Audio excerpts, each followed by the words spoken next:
We had a deal, you fucking animal! Oh, dude, did you fuck this bread? You fucked the shit out of this bread. You don't fuck bread, God. I had me a vision. There wasn't any television. From looking into the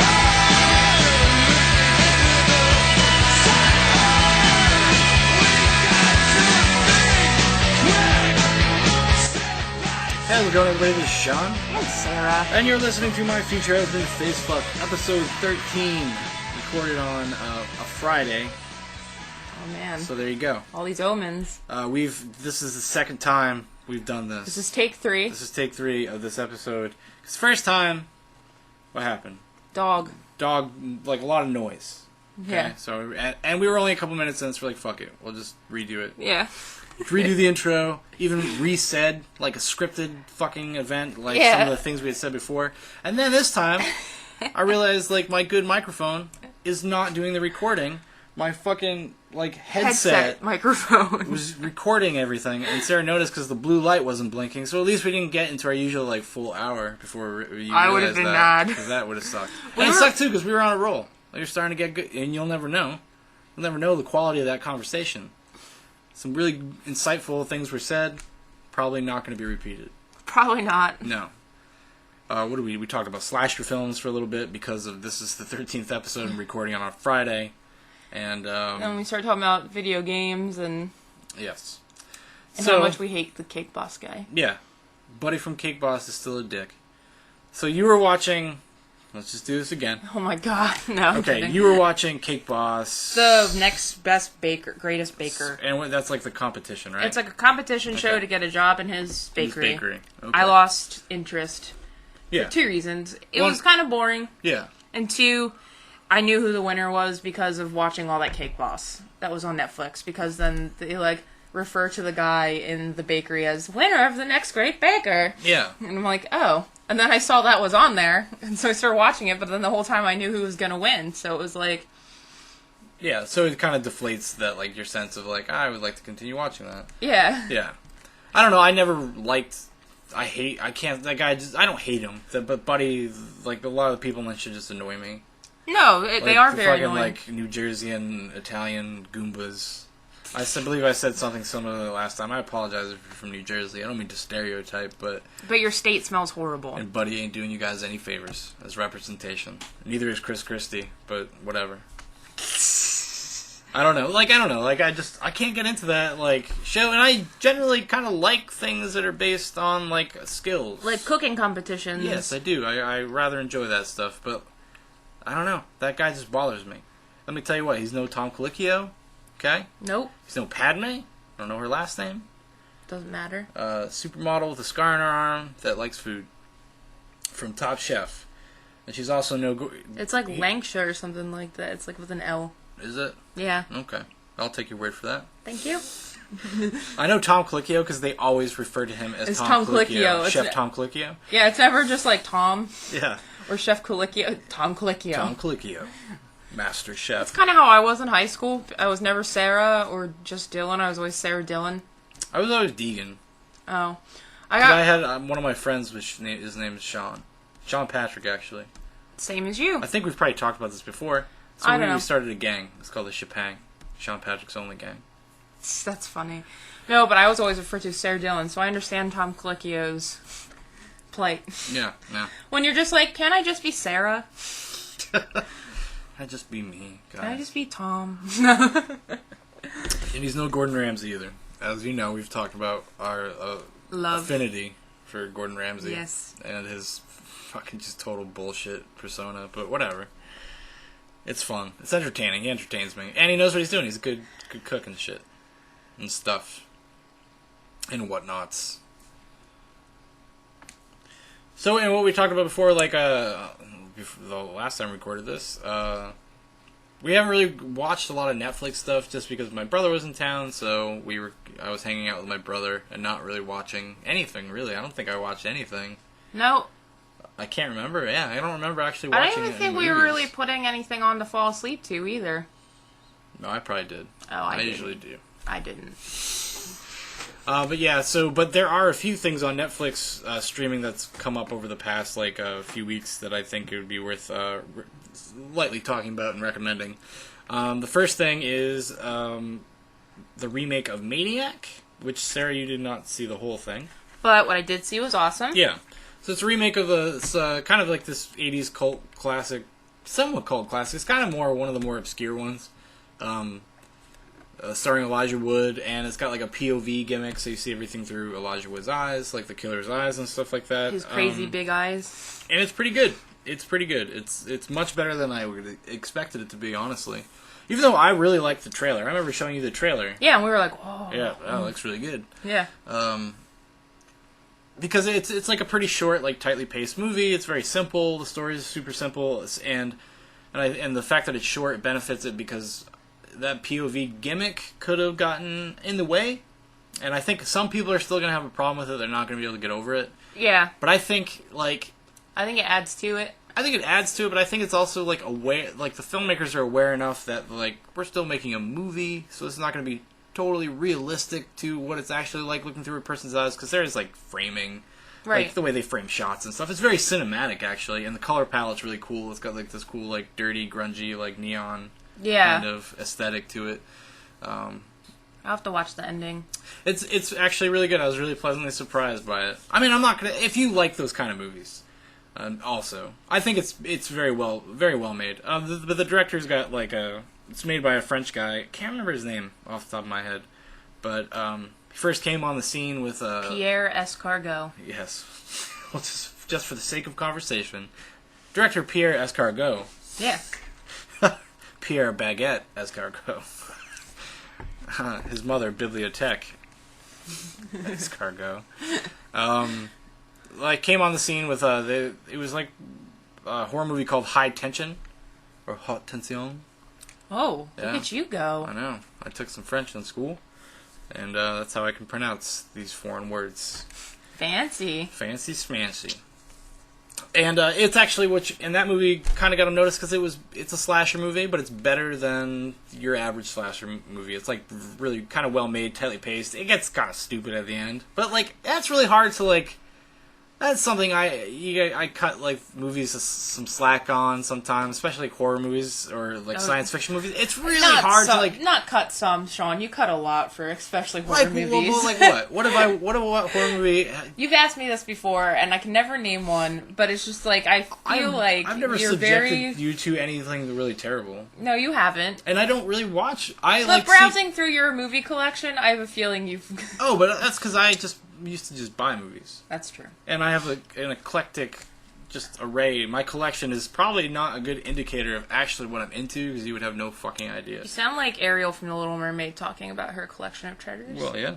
Sometimes I feel like Ariel from Little Mermaid, just trying to, get up there. Because I want to see all that stuff. Because I got gizmos and gadgets and odds and ends. Yeah. Gadgets and gizmos aplenty. Yeah. Sorry. But yeah, and then after that, another movie that was actually pretty successful, and I think it's actually pretty good, is the remake of The Hills Have Eyes. So he's been kind of in the remake business, doing kind of remakes and stuff. Lazy. And he also did, they also did the remake of the first, Piranha. When they released Piranha 3D. Oh, really? Which I did not see. I did. No, I did see it. I just saw it at home, and it really sucked at home because it wasn't in 3D. It would have been one of those movies that would have been fun to go see in the theater and stuff, but it just loses its kind of charm when you just watch it at home in regular 2D, because it's kind of lame. But it's made to be lame. It's self-aware kind of. Yeah. And it's better than most of the movies that try to do that kind of similar thing. But yeah, I forgot he did that. But yeah, I would give that a recommend. And there's also there's a movie I haven't seen yet, but I'm sure if you're into music, or especially punk music, it might be of interest to you. There's a documentary called "A Band Called Death" about the first black band from Detroit in the 70s. I think they're from the mid 70s, I believe. Oh, I want to check that out. I know who Death is, but I don't really know anything about them. So I always like rock documentaries or music oriented documentaries and stuff. So that's definitely on the list of things to watch. But other than that, well, the only thing we really kind of experienced or did anything when my brother was home, I played through David Cage, Quantic Dream's new game, Beyond Two Souls. For those of you who don't know what Quantic Dream is or David Cage, you probably heard about. If you're into games, we don't really talk about games too much on this. It's not really. No, we usually just use them as side notes. Yeah, but this is. I think it's worth talking about. I guess on this podcast, just because it's very narratively driven. It's like a cinematic. It's trying to bridge like video games and cinema like together. Yeah. And definitely. And it's interesting. I don't know if it's entirely successful. I don't know if everybody's gonna like it, but like it's definitely they're not for everybody. A good gauge is like his other game that he made of this generation was Heavy Rain.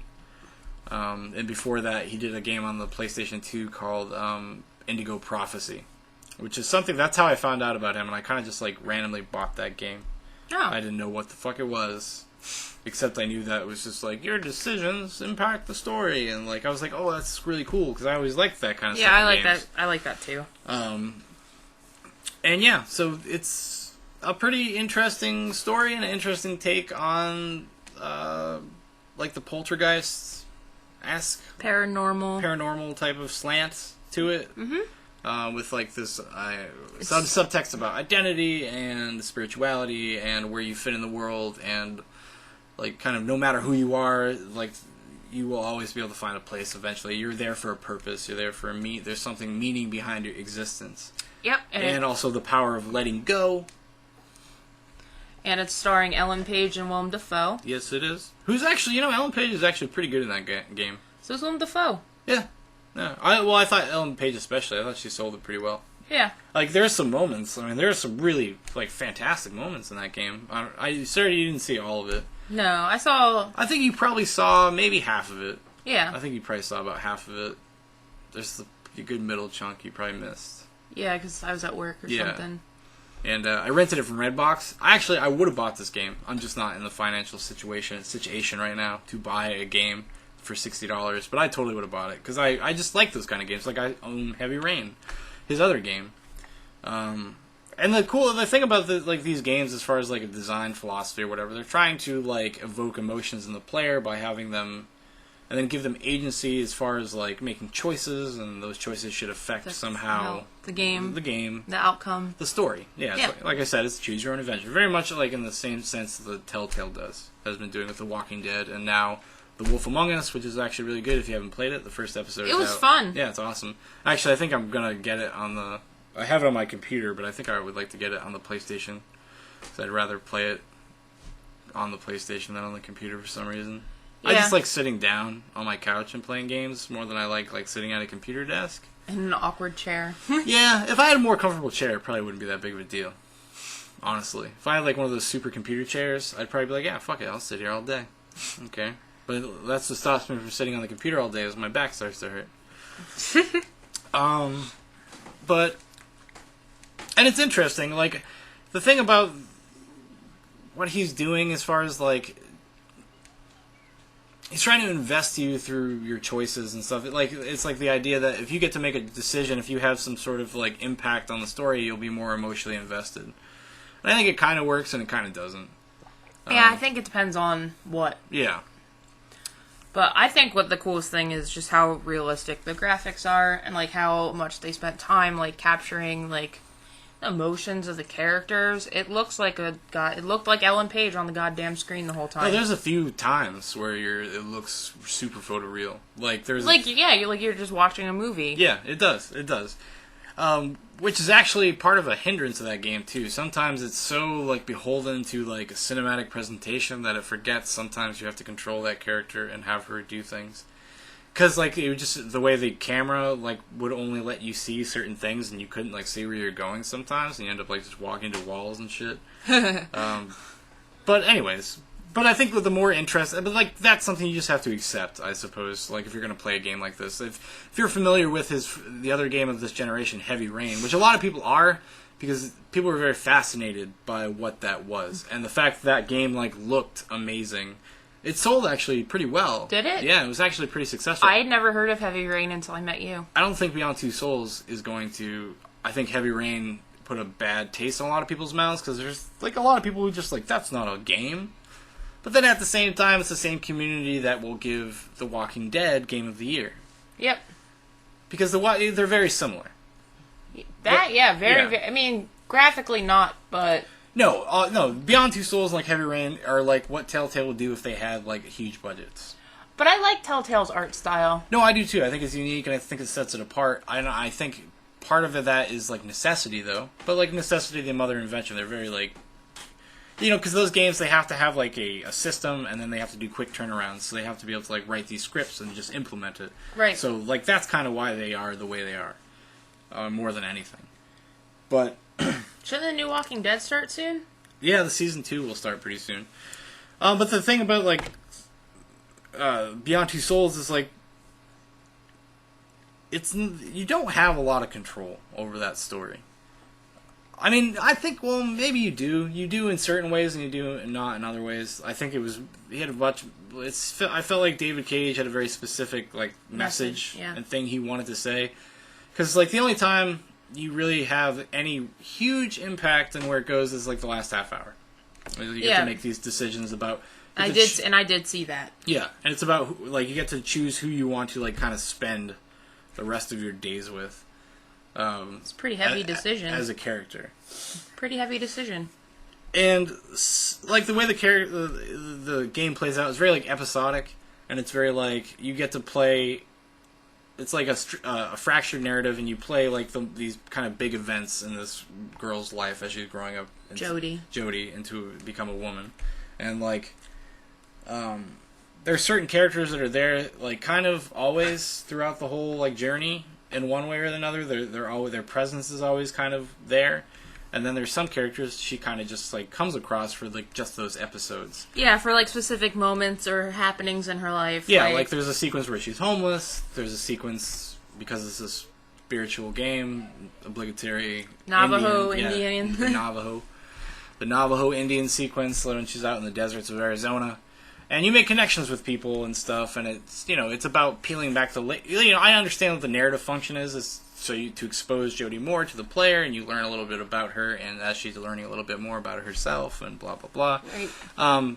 But then at the end of the game, it kind of like make this assumption that maybe those encounters were more impactful than they maybe should have been, just because of the episodic nature of when they show up. Mm-hmm. Because there's one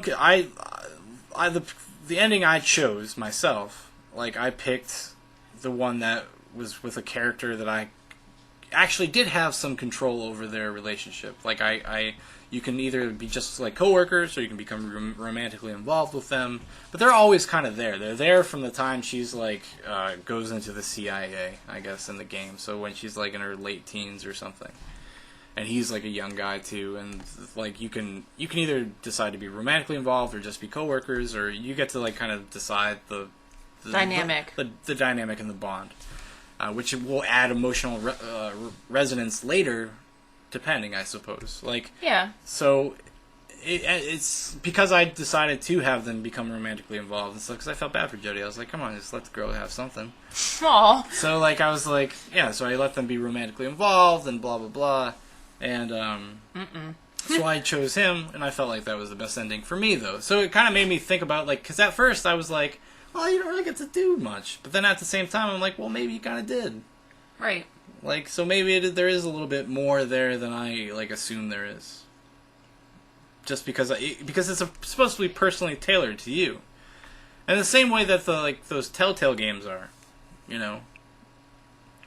Because I feel like the same thing with the Telltale games. Like, at the end, in like hindsight, you're like, well, okay. A lot of the things I did don't really matter.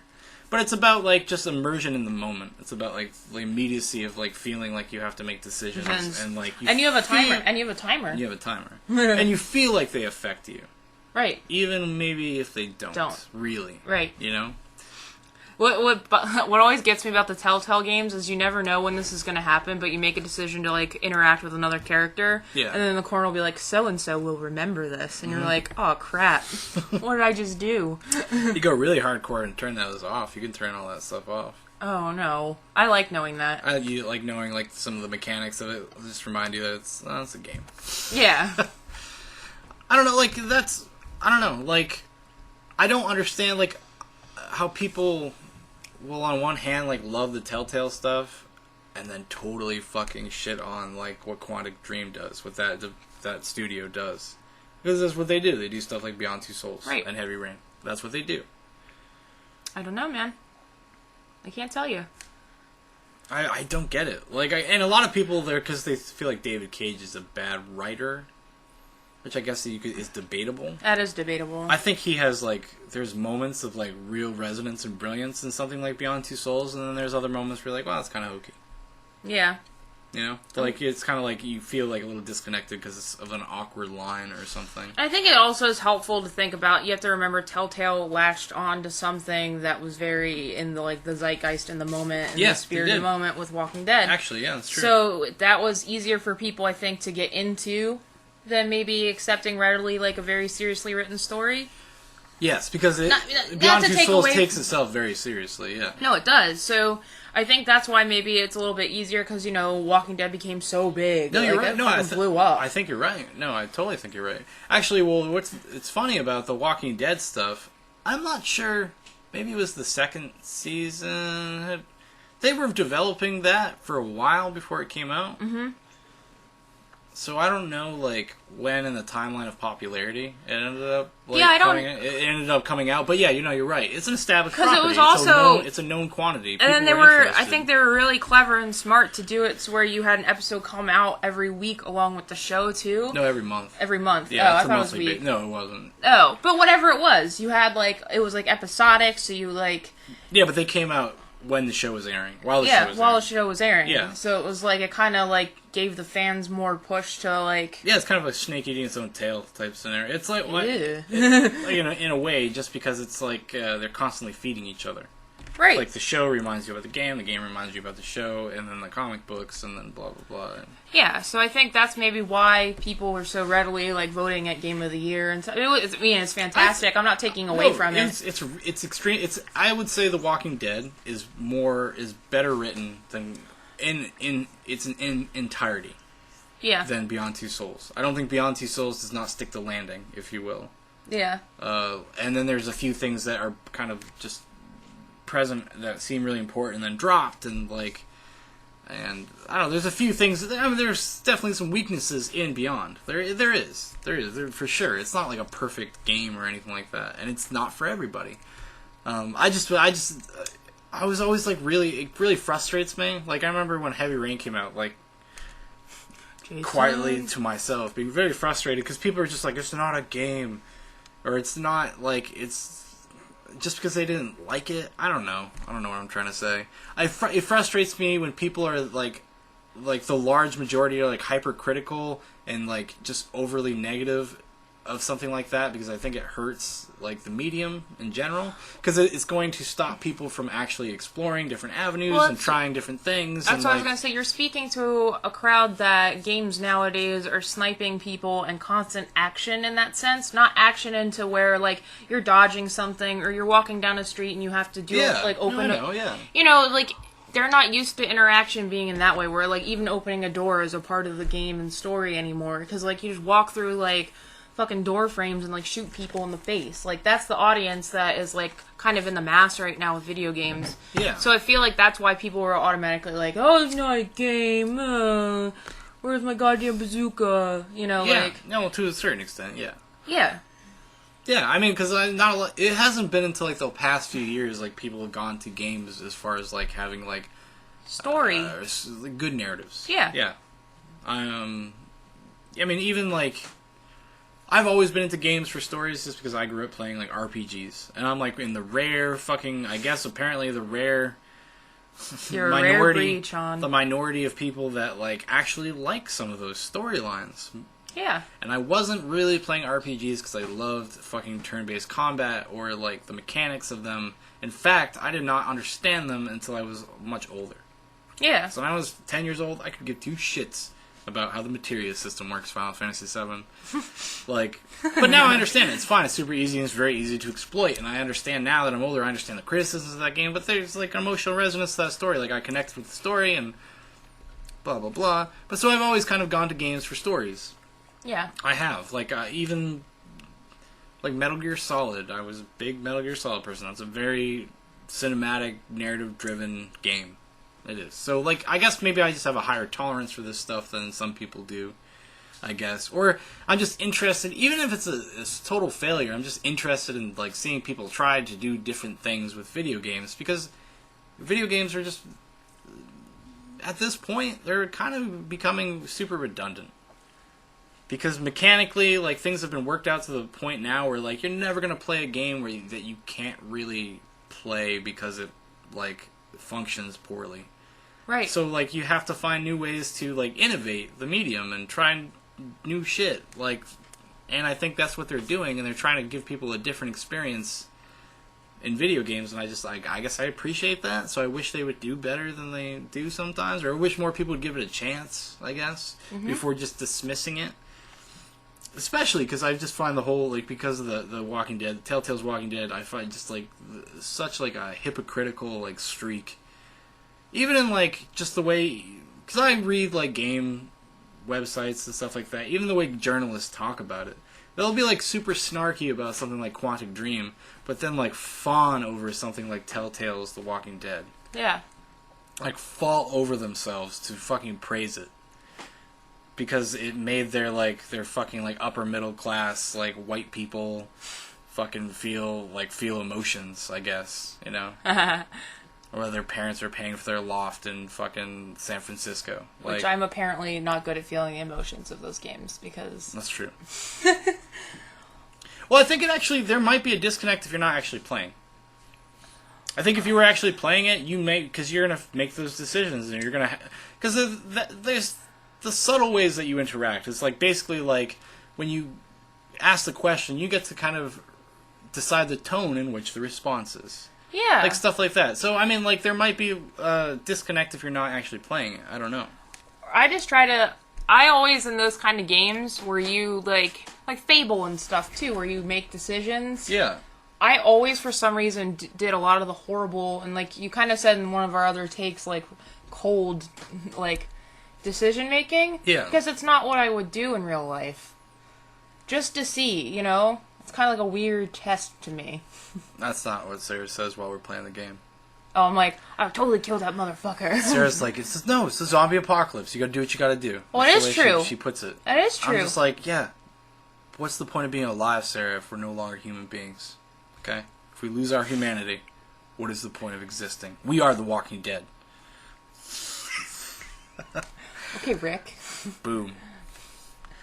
No, I don't know. So, like, when I play those games, I just have to play them like I'm fucking me.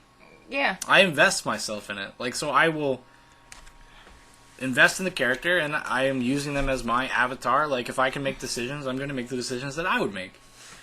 Are you going to start getting into Second Life now? Yeah. super into Second Life. What would your avatar be? Just me. It wouldn't be like a little kid or something? No. I don't think I could ever get into Second Life. I don't know. Apples and oranges. I was just joking with you. No, but, like, I think I've said this before. I don't know if it was on this podcast or we were just talking. But if I play, like, Mass Effect, it has, like, a morality system and, like, a renegade versus, like, altruist, like, type of approaches you can you're take. Fucking I'm Jesus. Space Jesus. Yeah, you have said that on this before. Yeah. I'm an intergalactic space Christ. I am the most progressive. I will save the world and make everybody get along. That's the way I would do it. Like, I don't know. I like maybe I'm old-fashioned that way. Like, I just don't need everything to be super fucking dour. And especially if I'm calling the shots, I don't want to make it dour. I don't have any problem with a dour narrative or experience, but if I'm making the decisions, I'm gonna go for the positive. I got enough tragedy in real life, you know? Yeah. Enough things to be unhappy about. I don't need to make my video game characters unhappy as well. Aww. Yeah. They're all ones and zeros to some people, okay? But not to me. I'm just kidding. They're my friends. I am Commander Shepard. You're weird. But I don't know. So I think some of the disconnect for you though might be like not actually playing, because what's more fun, even if I'm have the controller when we play Walking Dead, what's funner, watching me do it or you getting to make the decisions? I just What- get frustrated. That's why I do it, because I want to play the stories, but I get too frustrated with the controller. No, but what I'm asking you is, like, what invests you more? Are you more invested when you're making the decisions? But I am Obviously, making the decisions. That's what I'm saying. Yeah. No, but we do 2 run-throughs. Yeah. I play it Yeah. one way, the way I want to play it, and then we play it again, and you make the decisions. Yeah. So which experience do you prefer? When I make the decisions. Or obviously, that's what I'm saying about Beyond. So if you were making the decisions, you might have been more invested in it. Yeah, because Yeah. I was kind of bored through the first little bit of Because it. it's kind of long. It's It is long. It's slowly paced. It's pretty methodically paced. Yeah. Like it has its really exciting moments, but it also has a lot of really quiet moments, which is actually something I would add as a positive in my opinion. As far as like wanting to tell a story or really wanting you to get into the head of this person, there's a lot of quiet. There's a lot of downtime. There's even like a sequence where you have to like kind of like you can try to commit suicide and stuff like that. So I don't know. That is interesting. Yes. I would recommend giving it at least a rent. I'd rent it. Red box it. Red box it. Like Shaun did. $2. Yep. $2 a day. Speaking of nerdy things, what's something else we watched? Zero Charisma. Yes, Cutting you off. I know. I'm sorry.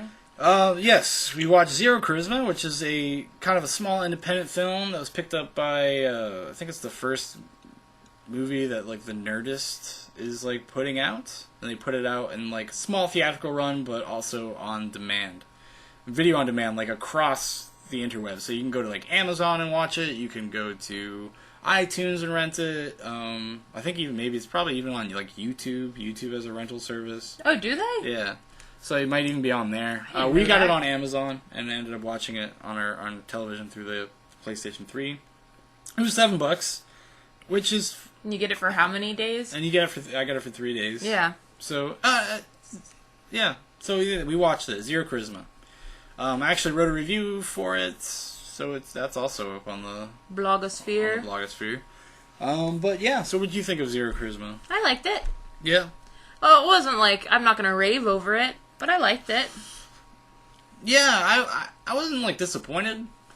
I wasn't. I didn't really have any expectations. I just heard it was like a good, honest character piece about nerds. And while I agree with that, like in some respects I don't. Some yeah. of it's broad strokes, but overall, I think it's an interesting kind of dissection of nerd culture, like what the subtext is, Yeah. and about, and then also the types of people that tend to overinvest in that kind of stuff. And you get to see kind of 2 ends of the spectrum of people that have overinvested in their kind of nerdy hobbies. Nerdum. In their hobbies, right? Yeah. Because it's basically like it's like about this guy named Scott, and he's runs a D&D augmented D&D game, and it's kind of what his life revolves around. Yeah, the game's like a 3-year-long game. Mm-hmm. And that's what his life revolves around. That, and that's where how he has a social life. That's the only kind of sense of joy he has. He works a dead-end job and blah blah blah. A lot of stereotypes, but they're kind of true stereotypes for a lot of like people, especially because I've met people that are very similar to like Scott, Yeah. and his friends. Me too. And you even see parts of yourself in like those characters. So I think the characters are pretty well represented, I guess. Yeah, they're good. They're well fleshed out. Yeah, they're fleshed out enough, and then on the other end of the spectrum, you have this new guy that like kind of comes in, and he represents kind of the modern nerd chic, hipster kind of aesthetic of like being a nerd, but he's also just as much of a nerd. He is. Yeah, no, he is. Just on a different end of the spectrum. He's successful. He runs like a successful nerd blog or whatever. That's what he does for a living. And Yeah. he's a writer, and he interviews directors and stuff. And the movie's good about not like overly pointing that out to you. I think that's left for you to kind of Kind of suss out interpret, yeah. interpret yourself, and that's what I took it as, kind of showing the actual similarities between those two people. Yeah, I agree. But I do, even though, like Scott, like a lot of people talk about Scott being like super unlikable. I disagree with that. Yeah, because I think they give him enough context to like give motivation for why he is the way he is. Yeah. and you can tell that there's enough moments of like quiet softness where you know he's not really an asshole. He does it, which doesn't like justify it. It's really, like a defense mechanism. it's a defense mechanism. Yeah, he wants to be the game master in every aspect of his life. He does, right? Like that's the way he's very controlling with his friends. He tries to hold them back because he holds himself back. And he doesn't want anybody to leave him. Basically, he has a fear of abandonment. There's this through line with how his mother left him, was kind of in and out of his life when he was a kid. His mother was like this free spirit. So he's like kind of a fear of abandonment and being left, and that's kind of why he wants to hold back his friends. And like so when this new cool guy comes along, it's like a threat to him. It's his nemesis. It is. It's kind of like his nemesis. And like all good nemesis, size. They usually have a lot in common with your hero. Yeah. They do. Generally. They usually come from like kind of cut from the same cloth. Kind of. So yeah. It's good. I think it's good. It's not like it's very subtle humor a lot of the times and stuff like that. Yeah, I wasn't like belly laughing or anything. But it's not like overly exclusionary to people that don't know anything about like tabletop role playing and stuff like that. You could have no you awareness. haven't really tabletopped, have you? I'm aware of it though. Like I've No, never I was really just done it myself. No, I was just asking. But I know quite a bit about it. I've talked to a lot of people about it. I've never really engaged in it myself. I've just never had the opportunity to. It's fun. I'm sure it is. But like, I guess you don't need to know anything about that stuff to enjoy that movie. No, not at all. No, because even though there's a lot of in-jokes, I guess, for people that know about that stuff, it's not lost on anyone else. no, it's not like gonna like affect your ability to like connect to those characters or anything, because it's basically just a character drama, a human piece, character study, if you will. The biggest problem I think I have with that movie is that it kind of tries to do too much as far as like having a subplot with his mother trying to like sell the house. Yeah. And stuff that kind of took away from the stuff about like his friends and the game master and dealing with like this new Miles character and stuff. It kind of took away from that, and the only like I think it was good that the mother came and stuff because it gives you kind of some context, like I said, For about him, yeah. about why he is the way he is and why he treats his friends that way and stuff. But there's a subplot about her like needing money and like so she wants to sell her grandmother's house, but that's where Scott and the grandmother live and blah blah blah. And it just felt like that wasn't necessary to like explore his dynamic with his mother. No, and not stuff. at all. And then it kind of took away from what I feel like the actual like subtext of the movie was, and like the actual. Yeah, because the things with the new cool guy kind of fall to the wayside for a while. Yeah, for like a half hour in the middle of the movie. Yeah. Yeah. You kind of almost forget about it. Mm-hmm. Because he has like a blowout with his friends and this Miles guy. His name's Miles. He tries to like cheat at the game. Because Miles is the villain. Like, he's not that nice of a dude. Even though, like, he's cool, and he's new, and he's, like, kind of nice. He's superficially more upfrontly nice than Scott is. But he comes in to their game not realizing what it means to them. And, like, how the things when he tries to fuck it up because he doesn't take it as seriously or whatever. Yeah. Like, what that is going to do to their friendships and stuff. He kind of has disregard for that kind of stuff. Because he has no real intention of actually being their friends. And he kind of puts off that he is their new friend. Right. When he's really not. Because he's too cool for them, basically. That's the way he would kind of thinks of it, probably. Which they basically just say at some point in the movie. But, yeah, so that's, I think, a weakness of that movie. It's just like, it didn't need that subplot, and that actually having that subplot in there took away from the main thing. Because even though it is a character study about somebody like Scott, like there was the subtext of the thing is just about nerd culture and how nerds dynamics of friendships and stuff like that, and it kind of just goes away for a while, and it was distracting actually. I agree. But overall though, I really enjoyed it, and I think it was totally worth renting. I recommend it. Yeah, I mean support a small film. It's made for like less than $1 million, I think. From Austin, Texas. Yeah, so it's just a small kind of just pleasant comedy. Like, I felt good watching it. Like, it made me giggle and laugh, and had some interesting things to say. Worth your time. Yes, yes, yes. And I think anybody could enjoy that movie. I don't think it's, like, for one subset of people or not. If you like comedies, you'll probably like it. Or if you like comedies that skew a little darker and a little more realistic, a little more, like, grounded. It's not like a silly comedy. It's not. No. No, not at all. Not at all.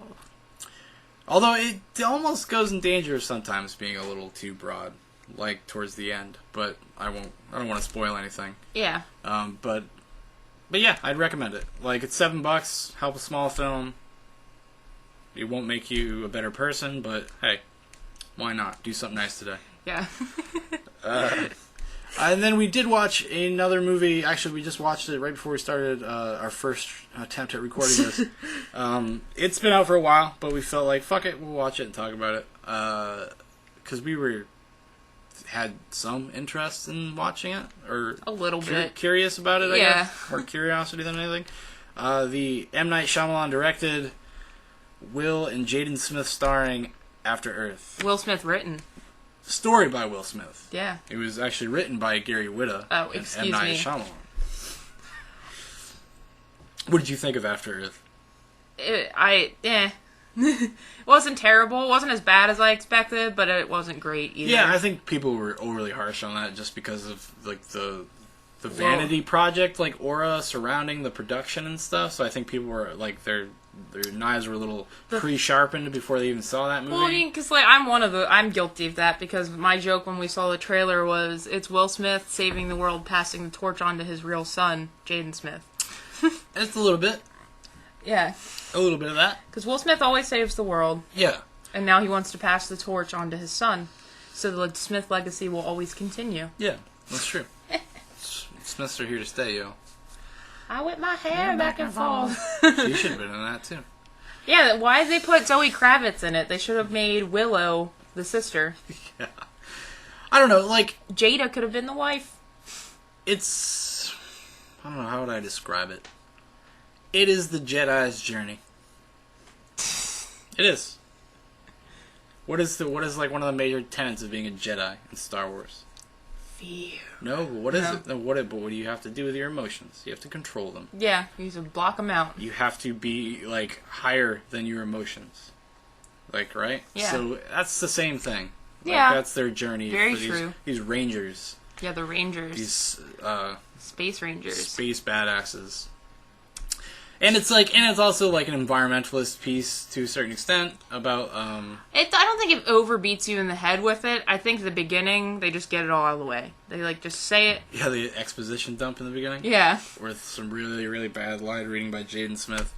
That accent bothered me. Yeah, they did that weird like Caribbean Texas accent, like something like that weird. I It don't know. was distracting. It wasn't at times, because I could sense sometimes like they came in and out of it. Yeah. So then I would notice it. Yeah. It didn't overly bother me. It bothered me. I think people were really harsh on that kid. Like, some people were like, that kid is fucking terrible. It wasn't terrible. He wasn't terrible. There's even one part where I was like, I actually like felt like he was emoting. Was when he was like yelling at his dad right before he jumps off. Fuck you, Will Smith. You can't control me. Because there's like, there's some sort of like father-son dynamics about like his son wanting to live, like impress his father and live up to the potential, or no, live up to what his father would like him to be, because his father's like this legendary like commander General. that, controls his fear like a mother. And Actually, Jaden Smith is not. He's more emotional. yeah, Will Smith shows very little to no emotion in this movie. Which is consistent, I suppose. Yeah. It's consistent. It's just serious. But I think he does, I think towards the end he I think does. there's some subtleties to that performance that are lost on some people. Because I read the same thing, like Will Smith is like dead on arrival. Like, hey, was he? I don't know. Because he's a guy that prides himself or has lived his life a certain way of like very disciplined, emotionally disciplined person. Yeah. Because they're never very clear of like this, because they're like the mantra like fear is a choice. But does that mean like to shut off fear? Does that mean you have to sacrifice other things as well? And I think that is something the movie does not fully explore, but it's kind of there. Yeah. That he's kind of emotionally shut off from his family and stuff, and that's why he wants to retire Try and to get his family back. to Okay. get his family back emotionally. So when you see him struggling, like in the movie, like he was struggling to keep his shit together, and like while he had to watch his son, like he has to helplessly watch his son like try to survive. And there was like subtle moments like where his eyes would tear up, but then he would pull back and not cry and stuff like that.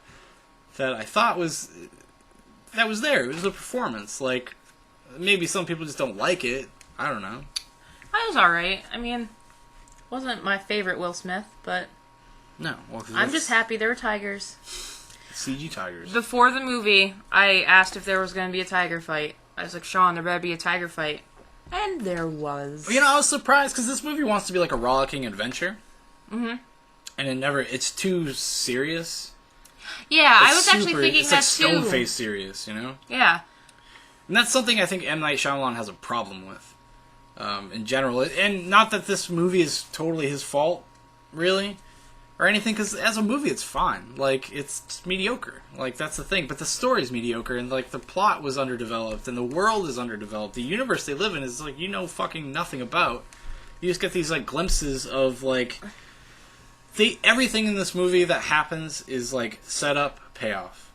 So they will bring up a concept that you need to know about just so they can pay it off later. And they just do that constantly throughout the movie. It's just like basically like storytelling 101 Well, stuff. and I actually was confused about some of the dynamics with like Earth and the aliens and all that. And I'd ask for clarification because they don't expand on stuff like that too much. No, they don't. They don't. No. So I was kind of like, wait a minute. I thought they said this, but this is what's happening. And then you explained it to me, but Yeah.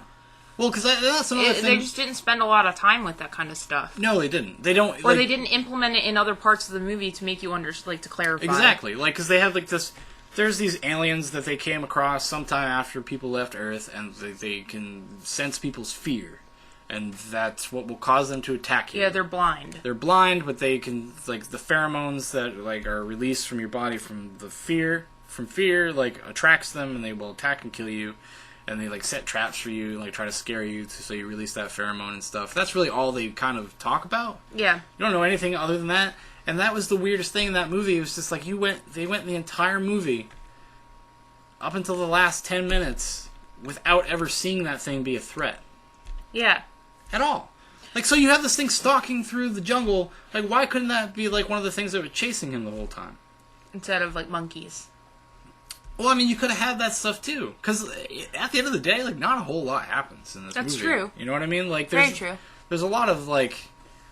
The movie it thinks it's a lot deeper than it really is. Because it's trying to have, like, this emotional journey for this character that's, like, overcoming, like, this trauma in his life that is, like, the... Basically, they use it as a visualization of, like, why he's afraid. And that's what he has to, like, get over. He has to just get over it. Same thing with the father. He has to get over it. Yeah. Because the trauma was also something that probably shut him off emotionally as well. Yep. Like, fully, like, retracted his emotions. And so it's something the movie doesn't do a good job of this, like, doing this at all. Like, this is just because I'm a super smart person. I can pick up on this stuff. But that's what it's supposed to be doing. So the movie goes through, like, these kind of weird moments where it's, like, becomes very slow and ponderous. And then he walks for a while, and then, like... Yeah. Like, they have all these things that are used that could have been... that they use to set up tension. And they're not... And they're not used. They're not utilized. Like, the thing, he has, like, these... He has to, like, take this breathalyzer thing. Or breath serum. This breath serum that coats his throat so he can deal with the toxicity levels of Earth. Like, so he can breathe the air. And, like... And then he, like, breaks some of them, so he doesn't have enough. But it's never really a problem. You never really feel like it's ever going to be... It's never a problem until the solution's right there. Yeah, exactly. So it's kind of... finds more. So it's kind of like, well, like, you could have used that as something. Like, no, they... Like, I don't know. Like, it's hard not to... You'd have to get into... Yeah. Super into it, I guess, to really explore it. But, like... So they do that a few times. I think the alien is one of those things they could have used... The entire movie, they could have used that to set up tension. Yeah, I was kind of wondering about that, too, because there's a possibility that one is present... But it's not brought up until, like, really quickly, and then it's dealt with, and then you're just like, boom, it's done. Yeah. So I agree with that. Yeah. And more tigers. I mean, it's very simple and straightforward, and it probably thinks it has a little bit more to say than it does. Actually, the beginning of the movie I felt like I was watching like a pilot for a show on like the CW. Like, it just felt like that. Like a pilot for a television show. Yeah, a little bit. Like, remember, like, that's something else we watched. We watched half of Under the Dome. I don't know if we talked about that on here. No, we didn't. But, like, at the beginning of every episode of Under the Dome, there's, like, this recap of the situation. Like, everything was fun until we were, like, under the dome thing. And that's kind of what the opening narration of, like, After Earth sounds like. I didn't think about that, but you're right. Yeah, it's like this, like, this is the way things are. And now we're going to start the episode. Yeah. Like, so, Under the Dome, it just gets cheesy, though, especially when you, like, watch a whole bunch in a row. Oh, yeah, because we actually probably should finish that. Yeah. Just to finish it, but well, let's finish After Earth, and then we'll maybe talk about Under the Dome at the end there. I don't know, I couldn't recommend it, really. I wouldn't. This is something, like, if it was on, like, cable... Why not? You were, like, half asleep, just leave it on, I guess. I don't know. Like, it's one of those movies you don't have to see it. You couldn't see it. Like, it doesn't matter. Like, yeah, it didn't change anything. yeah, it's pretty inconsequential to anything at all. Other than feeding Will Smith's ego, which I wonder how he deals with it. Like, that this movie was a failure. I don't know.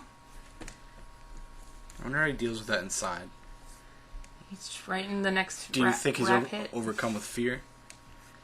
About No, he's still getting the future of his career. No, he's still getting jiggy with it. I will say this: I do like the way they explain the dynamics of fear.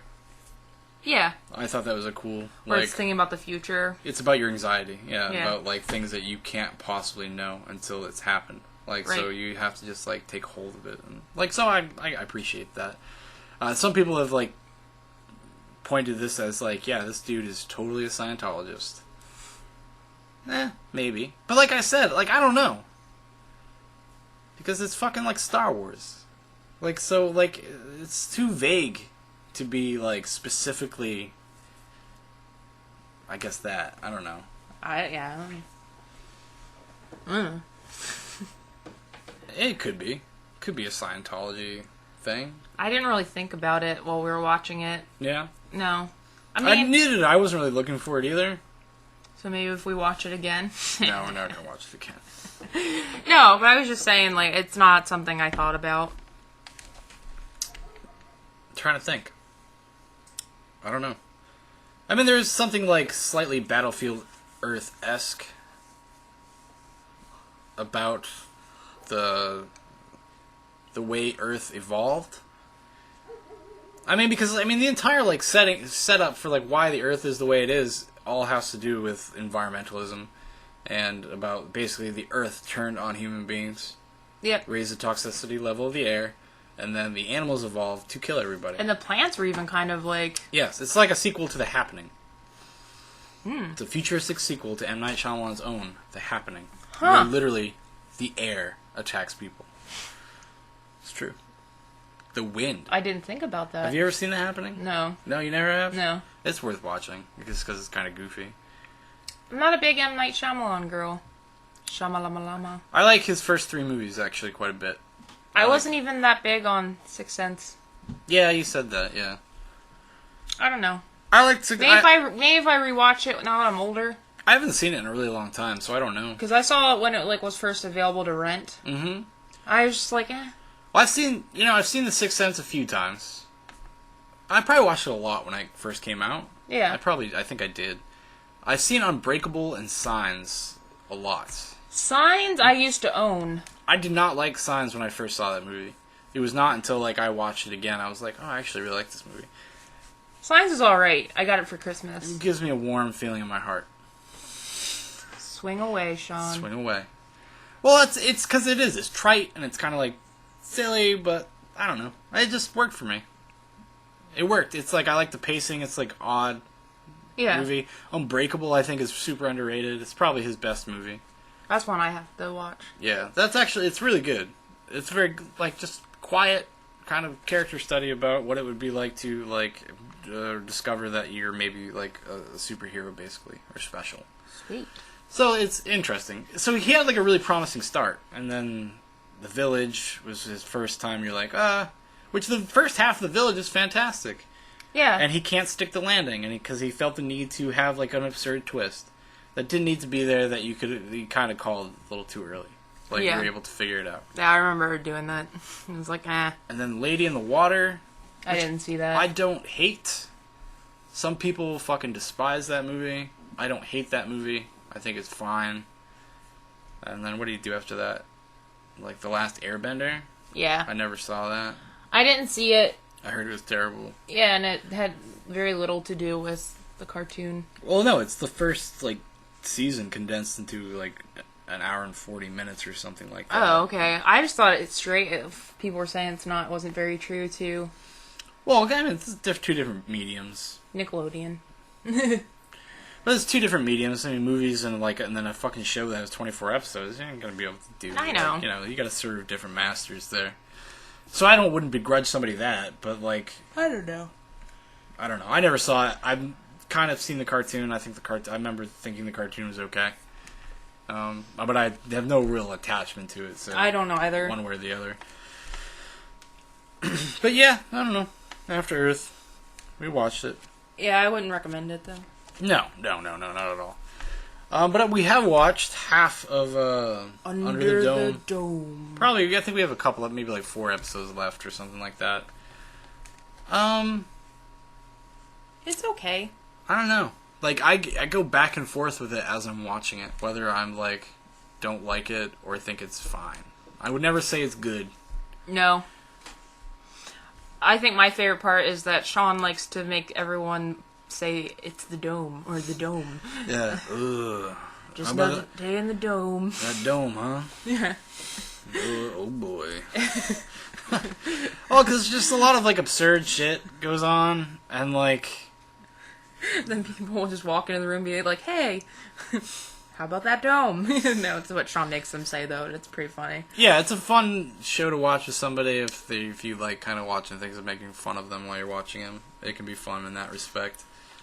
But like, it's just weird. It's interesting, It's but got a super interesting premise, and then they like waste it on like characters doing dumb shit, and like that is so not like in the realm of anything. It reeks like a show that's on network TV. Like it does. Like there are some serious limitations to what they're able to go into, and if you're gonna, that's always been the problem with like adapting Stephen King shit.